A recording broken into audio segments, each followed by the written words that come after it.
అభివృద్ధి చేశారని మీరే అంటారు. అవును సార్. ఎంత 200 కోట్లు అభివృద్ధి చేశారా 10 300 లేదు సార్, 3000 కోట్లు పైన తీసుకుపోయాను. 3000 కోట్లు ఒకటే బ్రిడ్జ్ 200 కోట్లు కదా, పంచగూడ బ్రిడ్జ్ అని వేసినాం, దాన్ని ఒకటే దగ్గర 200 కోట్ల రూపాయలు ఒకటే బ్రిడ్జ్, సింగిల్ బ్రిడ్జ్. 3000 కోట్ల అభివృద్ధి అయితే 3వ స్థానం ఎందుకు ఇచ్చారు? 3వ స్థానం ఏం లేదు, స్థానాలలో ఏం లేదు సార్. ప్రజలు ఒకసారి అంటే సెకండ్ థర్డ్ గ్యాప్ తక్కువ కదా సార్, సెకండ్ థర్డ్ గ్యాప్ తక్కువ కదా భరత్ గారు. ప్రజాస్వామ్యంలో ప్రజలే న్యాయ నిర్ణేతలు, వాళ్ళు ఏ తీర్పు ఇచ్చినా గౌరవించాలి. మేము రాజకీయాల్లో ఉన్నప్పుడు వాళ్ళు 1, 2 ఉండదేమునిగా గెలుపు ఓటమి. ఈ తెలంగాణలో మాట్లాడతారు మీ భాషలో, వేరే దగ్గర గెలిచిండా ఓడిండా ఎన్నోట్లు అంతే అంతే, ఒక్కోటితో ఓడినా 2 ఓట్లతో. ఇంకా మెజార్టీ చూసే తెలంగాణలోనే. పశ్చిమ బెంగాల్ నుంచి పడితే మహారాష్ట్ర దాకా ఆ భాషనే మాట్లాడరు. ఓటమి ప్రజాస్వామ్యంలో గెలుపోటములు. 2 సార్లు గెలిచినా, ఒకసారి ఓడినాం. 2 సార్లు అట్లాంటి స్వాతంత్రం వచ్చినప్పటి నుంచి ఆర్మూర్ నియోజకవర్గం ఏర్పడినప్పటి వరకు నుంచి ఇప్పటివరకు 2 సార్లు గెలిచిన వాళ్ళు ఎవరు లేరు కంటిన్యూ. అవునా? ఆర్మూర్ మీరు తీసుకోండి, గూగుల్లో సెర్చ్ చేయండి మీరు. 2 సార్లు ఎమ్మెల్యే ఎవరు గెలవాలి ఆర్మూర్ నియోజకవర్గం. ఆ అదృష్టం ఆర్మూర్ ప్రజలు ఆశన్న గారు జీవన్ రెడ్డికే ఇచ్చిరు. ప్రజలే దేవుళ్ళు, అందుకోసమే గెలిచినా ఓడినా వాళ్ళ నిర్ణయాన్ని మేము వరుసగా 2 సార్లు ఎవరు గెలవలేదు సార్. మీరు గూగుల్లో పోండి. అచ్చా, ఆర్మూర్ నియోజకవర్గం ఏర్పాటు subject condition, Armoor delimitation, Armoor నియోజకవర్గం ఏర్పడినప్పటి నుంచి. అంటే సురేష్ రెడ్డి అప్పుడు ఉన్నది అంతకు ముందు ఆయన కూడా లేడు, కంటిన్యూ ఆర్మూర్ లేడు, ఆయన బాల్కొండ కదా. Okay sir. సో అంటే డీలిమిటేషన్ అయిన తర్వాత 4 కదా ఎలక్షన్, 4 కానీ 5 కానీ సార్. ఆర్మూర్ నియోజకవర్గం ఏర్పడిన తర్వాత సబ్జెక్ట్ ఏంటంటే 2 సార్లు ఎమ్మెల్యే కంటిన్యూ ఎవరు కాలే. ఆ అవకాశం నాకు ఇచ్చారు, అది గొప్ప అవకాశం సార్. ఎంతమంది ఎమ్మెల్యేలు అవుతారు చెప్పండి? ఒక్కరే కదా అయ్యేది నియోజకవర్గంలో 2 లక్షలు. అందులో కేసీఆర్ నాకు గుర్తుంది, టిఆర్ఎస్ ఫస్ట్ టికెట్ డిక్లేర్ చేసింది జీవన్ రెడ్డి ఇచ్చింది. సరే సార్, ఫస్ట్ టికెట్ రాష్ట్రంలో ఫస్ట్ టికెట్. తెలంగాణ రాష్ట్రం రాకుండా ముందు 2013లో ఆర్మూర్ నియోజకవర్గం ఆశన్న గారి జీవన్ రెడ్డి అక్షయ తృతీయ రోజు, బిఫోర్ తెలంగాణ ఏర్పడిన తర్వాత, అది కూడా స్పీకర్ సురేష్ రెడ్డి మీద, కాంగ్రెస్ స్టాఫ్ లీడర్ మీద. ఆ రోజు గెలిపించిన ప్రజలు దేవతలు. నాకు సెకండ్ టైం కూడా మీదే ఫస్ట్ టికెట్ డిక్లేర్ చేశారు 2018. థర్డ్ టైం చేయలేదు. మా సెంటిమెంట్ కేసీఆర్, సెంటిమెంట్ 2 సార్లు గెలిస్తే మీరు గెలిచారు, పార్టీ కూడా గెలిచింది సార్.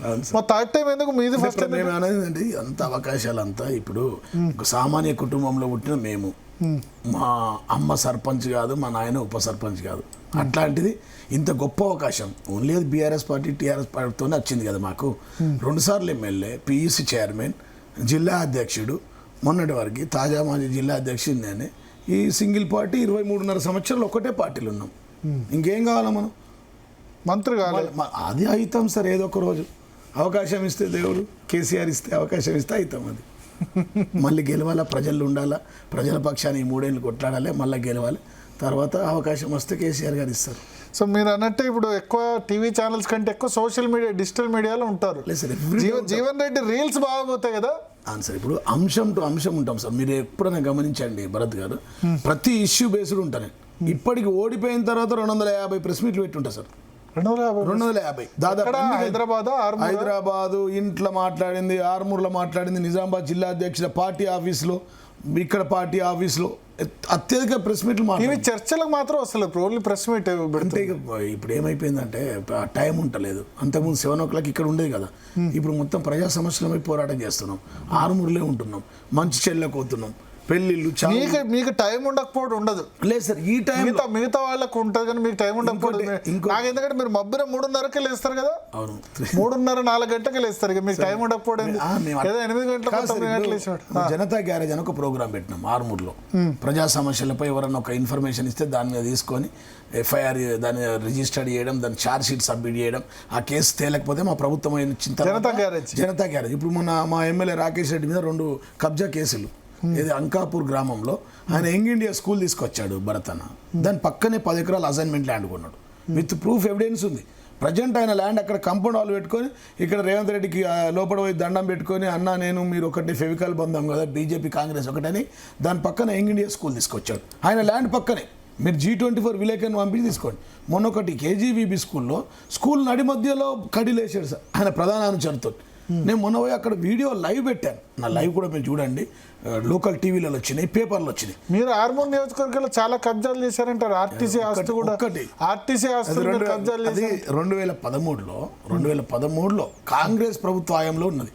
కాంగ్రెస్ గవర్నమెంట్ ఇప్పుడు ఉంది కదా, కాంగ్రెస్ ప్రభుత్వం హయాంలో వచ్చిన లీజు, అది లీజు. కబ్జాలు ఏముంటాయి? ప్రభుత్వ భూమి కబ్జా పెట్టి దూకుంటారు సార్, మీకు రాసి ఇచ్చేస్తా G24కి కబ్జా పెట్టినట్టు ఒక్క కబ్జా. ఐఎమ్ ఛాలెంజింగ్ భరత్ అన్న, ఒక్క కబ్జా, ఒక్క నాట్ ఈవెన్ ఏడని ఉంటే మీరు చెప్పండి, మీకు రాసి ఇచ్చేస్తా. నాకొద్దు, ఆర్మూర్ ప్రజలకు సార్, మీ G24కి ఇస్తా, ఆర్మూర్ ప్రజలకు ఇస్తా, ఈ రాష్ట్రానికి, రాష్ట్ర ప్రభుత్వానికి ఇంచు జాగా రేవంత్ రెడ్డి ఉంది, ఒక ఇంచు జాగా ఉంటే రేవంత్ రెడ్డికే రాసి ఇచ్చేస్తా. వాళ్ళు కూడా ఏరు కూడా అన్నదమ్ములు ఉన్నారు కదా, వాళ్ళకే రాసి ఇచ్చేస్తా. చేసిందంటే నా రక్తం చెమట, నా కష్టపడుకొని తీసుకున్న ఆస్తి తప్ప. అంటే ఎట్లా మీ రక్తం, మీ అంటే ఆదాయ మార్గం ఎట్లా? బ్లడ్ అండ్ స్వెట్ అని తెలంగాణ ఎట్లా అంటారంటే, మనం కష్టపడి రియల్ ఎస్టేట్ ఈ 97 నుంచి కదా, రియల్ ఎస్టేట్ 97 నుంచి అడ్వకేట్ ఈ ప్రాంతంలో లాయర్గా ఉన్నప్పుడు కూడా ఫ్లాట్స్ కొని అమ్మేది కదా. 2001 నుంచి హైకోర్టులో ప్రాక్టీస్ చేసిన 10 years వరకు రెగ్యులర్గా పోయేది రోజు కోర్టుకి. పోయినప్పుడు అప్పుడు కూడా కొనుగోలు చేసిన ప్లాట్స్ కదా భరత్ అన్న. అంటే మేము అనేది ఏంటంటే, ఇవన్నీ కల్పితాలు. ఈ కల్పితాలతోనే కాంగ్రెస్ ప్రభుత్వం వచ్చింది, ఇప్పుడు ఈ అబద్ధాల చిట్టాతోనే వచ్చింది. వారు ఇచ్చిన హామీలు పక్కన పెట్టి మా మీద టార్గెట్ చేసారు. అప్పుడు మీకు ఐడియా ఉందా? జనం నమ్మారా జీవన్ రెడ్డికి? ఎక్కడ వేల కోట్ల స్వయంగా రేవంత్ రెడ్డి సార్, మాకు ఏమున్నదో అఫిడవిట్లో పెట్టినాం, ప్రజలు చూసారు. దాని తర్వాత 2 సార్లు మ్యాండేటరీ ఇచ్చారు, 3వసారి ఓడించారు. ప్రజలకు అంతా తెలుసు. మన ఆస్తులు వేసే పబ్లిక్ రిప్రజెంటేటివిటీ దాచడానికి లేదు. స్వయంగా రేవంత్ రెడ్డి స్వయంగా రేవంత్ రెడ్డి చార్మూర్లు ఇవే మాటలు మాట్లాడి మీరు అడిగినాయి. ఇగో ఇది కబ్జా పెట్టిండయా, గుట్ట కబ్జా పెడితే మరి నీకు ప్రభుత్వం వచ్చింది తీసేసుకోవచ్చు. కబ్జా పెడితే నడుస్తుంది, అది లీజ్. ఆర్టీసీ స్థలం లీజు 2013లో కాంగ్రెస్ గవర్నమెంట్లో కిరణ్ కుమార్ రెడ్డి గారు సీఎం ఉన్నప్పుడు సైన్ చేసిన ఫైలు. కావాలంటే మీకు కావాలంటే మీ చేతిలోనే ఉంది కదా. ఇంకా అది ఇప్పుడు సార్, ఇప్పుడు నా చేతిలో లేదు, విష్ణుజిత్ అనే కంపెనీ పేరు ఉంది, మా వైఫ్ కంపెనీ. ఓకే, అంటే అది అప్పట్లో కేసు అయింది, సజ్జనార్ ఛాలెంజ్ అంతా సెట్ అయిపోయింది. ఒకటే రోజు సీజ్ చేసి తెల్లారి కోర్టు ఆర్డర్ తీసుకొచ్చిన ప్రారంభమైంది. పొలిటికల్ వెండెట్టా. డిసెంబర్ 7వ తారీఖు నాడు ముఖ్యమంత్రి రేవంత్ రెడ్డి గారు అయ్యారు, 8వ తారీఖు నాడు సీజ్ చేశారు, 9వ తారీఖు నాడు కోర్టు ఆర్డర్ వచ్చింది. సో రాష్ట్రంలో first case Jeevan Reddy, first టార్గెటే నేను కదా, నేనే కదా అత్యధికంగా మాట్లాడింది. పాలకపక్షం ఉన్నప్పుడు అత్యధికంగా మాట్లాడింది రేవంత్ రెడ్డి మీద నేనైతే. ఓడిపోయిన తర్వాత కూడా అత్యధికంగా ప్రెస్ మీట్ పెట్టింది నేనైతే. వాళ్ళు చేస్తారు కదా ఖచ్చితంగా. మొట్టమొదటి కేసు ఎవరి మీద కాదు, జీవన్ రెడ్డి. December 7th అయితే 8th చూడండి, డేట్ కూడా తీయండి. December 8th, 9th నాడు మళ్ళీ 9th, 10th ఎగ్జాక్ట్లీ ఒకటే రోజులో మళ్ళీ ఆర్డర్ వచ్చింది.